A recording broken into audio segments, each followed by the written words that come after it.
Jairo Cabrales, not only does he look good, but he feels good. On a good day, he makes about $120.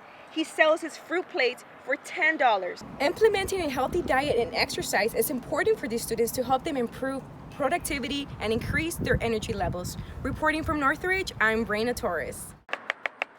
Street vendors in the cities of Hawthorne and Englewood face challenges during winter weather conditions. The rain doesn't attract many customers. Vendors are left without profit. And if that wasn't bad enough, the cold and the rain often ruin their merchandise.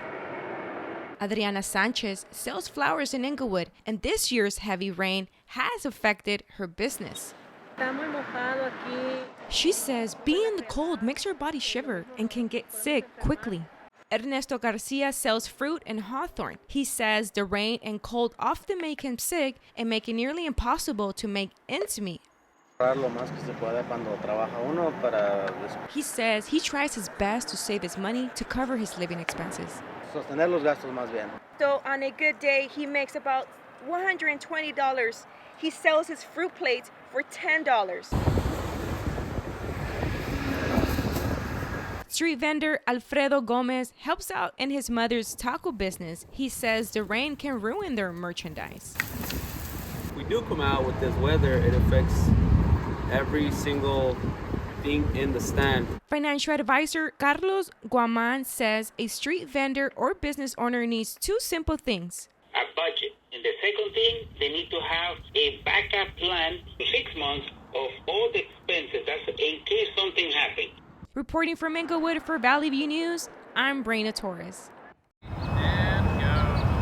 A group of students expressed the way their diet impacts their nutrition and overall health. Yeah, like, training Muay Thai. Shane Rockhold adds a well-balanced diet into his training and likes to keep his mind at peace. With all the daily stresses of life, school, work, all that, get an hour, 2 hours in. Jose Hernandez, nutrition and dietetics major, exercises for vanity, but most importantly for his health, and he feels good. It's what fuels our body, simply put. Cindy Abarca says if she eats fast food, it will decrease her energy level at the gym. I've realized that switching up my diet towards eating a lot healthier and making healthier choices has really impacted me and has fulfilled me in my energy. Implementing a healthy diet and exercise is important for these students to help them improve productivity and increase their energy levels. Reporting from Northridge, I'm Reyna Torres. Thank you, Giovanni and Jennifer. And today joining us, we have a forensic psychologist, Dr. Scott, from the podcast LA Not So Confidential. He also co-hosts the podcast with Dr. Shiloh. Also today we have Dr. Richard Lettieri, a forensic neuropsychologist and psychoanalyst. We also have Renee Williams. Renee serves as Executive Director for the National Center for Victims of Crime. And finally, joining us today, we have Kim Goldman. Kim is a victim advocate. She co-chairs the board for the National Center for Victims of Crime. She's a sister of Ron Goldman. Kim is also an author for her book, Media Circus, which later became her podcast. Thank you all for joining us. Thank you for having us. I would like to set the stage with this question for you, Dr. Scott. For our audience, can you please explain why true crime has gotten so popular? There's a lot of discussion about why this genre exploded over the past decade. Podcast became more popular, I'd say, in the last 10 to 12 years. And there are certainly some seminal moments. I think Serial really sort of skyrocketed the entire genre into a level that it had not really met before. Many of our viewers may recognize you, Kim, from one of the most high-profile murder trials in American history. In 1994, O.J. Simpson was tried on charges. He killed your brother, Ron Goldman, and O.J.'s estranged wife, Nicole Brown Simpson. A jury acquitted Simpson of those murder charges, though a civil court later found him liable for their deaths.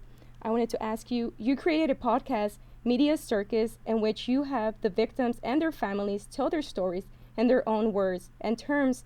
Why did you decide to change this narrative surrounding true crime storytelling? Thank you for the question. Because we don't typically get a platform that is a free form for us to be able to share our true emotions, our candid answers, our thoughts, our experiences, our theories. and not have them go through the mainstream media's filter or a detective's filter. The victims and survivors are often cast aside when we do storytelling about high crime or true crime. So it was important for me to give the voice back to the people whose story everyone is consuming anyways, and to really give us the control that was taken from us when our loved ones were killed. So it's important for me to make sure that we're always paying attention to victims and survivors, which is why I'm on the board of the National Center for Victims of Crime, and why it's important for us to make sure that the voices of our community is always the loudest. The National Center was actually interestingly founded by one of the first big true crime cases that hit the nation, and that was the case of Sunny von Bulow. There's been a movie out about her life and her subsequent not death, but being put into a coma, and her children were just so appalled by how they were treated, not only within the media, but within the justice system itself, that they started the center. We've never been able to consume true crime in the way that we are able to consume it now, and it's 24/7. And that is leading a drive to look for more salacious material, to be constantly putting things out. And that's a dangerous place to be, because I worry that once again, victims are kind of get shuffled to the side by well-intentioned people who are just trying to get a story out there. And sometimes they're trampling over the victims to get the story out. Thank you. And Dr. Lettieri, I would like to ask you, from a psychology standpoint, do you think listening to stories about violent crimes, sometimes gruesome incidents, is healthy? Generally, I think people are watching and listening to these podcasts, like I said, for a variety of reasons, a lot of them healthy reasons and a lot of survival reasons. But I think you could get a certain cohort, a certain group of people who have bring to the podcast problems already that it could exacerbate.